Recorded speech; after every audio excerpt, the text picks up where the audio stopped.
Il n'aurait pas beaucoup changé. Elle aurait été consciente d'être bien différent de ce qu'elle avait été. Mais ils auraient tout de suite reconnu. Ils se seront retrouvés par hasard devant les tableaux de bibliothécaire d'un cerveau dans une exposition à Paris et ils auraient tout de suite commencé à parler sans la jeune. Carré, piqué, 40 ans d'absence de leçons. Les tableaux, ils seront assis à la cafétéria. Autour d'un thé, ils avaient échangé les paroles habituelles de ceux qui ne sont pas vus depuis de longtemps. Et il serait devenu enseignant de français dans un lycée en province. Lui aurait eu un parcours plus tortueux.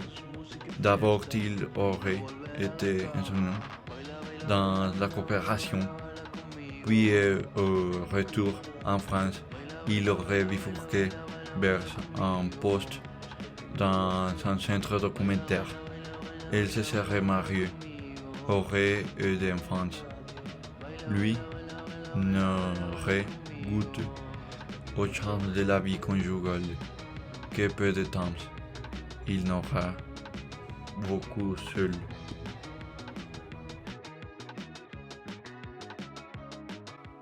Il y avait peu de monde à cette heure-là.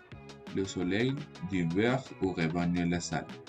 Il aurait été près des vitrages. Gêné par la lumière,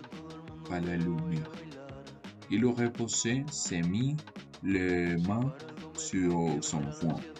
La regardant entre ses doigts, il la découvrait autre évidemment, physiquement, bien sûr.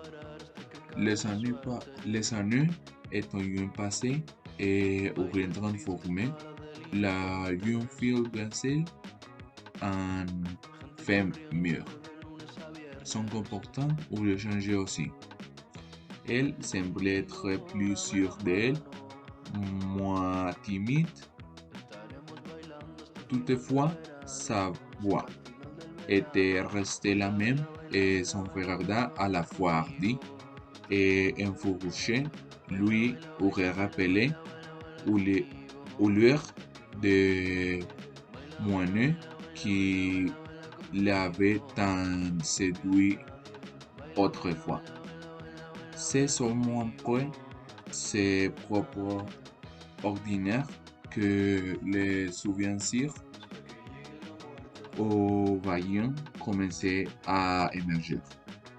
Tu te rappelles quand il se cropoutaient la parole, se complémentant, parfois même s'opposant, parlant dans des brusques éclats de rire ou s'arrêtant.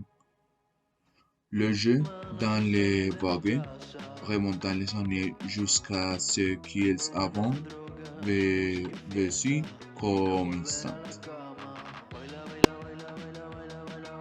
Après parler longtemps dans la cafétéria sur leur histoire dernière, il aura dit qu'il habitait seul dans une maison qui était sur la montagne. Aussi, il aura demandé d'aller à sa maison pour regarder un film. Elle aurait accepté, mais première, elle aurait appelé son époux. Alors, ils auraient arrivé à la maison. Aussi, auraient laissé leurs choses et aussi auront choisi un film d'action pendant qu'ils mangent des bonbons. Quand ils auront terminé de regarder ce film, ils auront entré dans la voiture pour qu'il arrive à sa maison. Et alors, s'ils auraient fait leur adieu, et il aura demandé son numéro de téléphone. Et finalement, il aurait allé à sa maison pour reposer.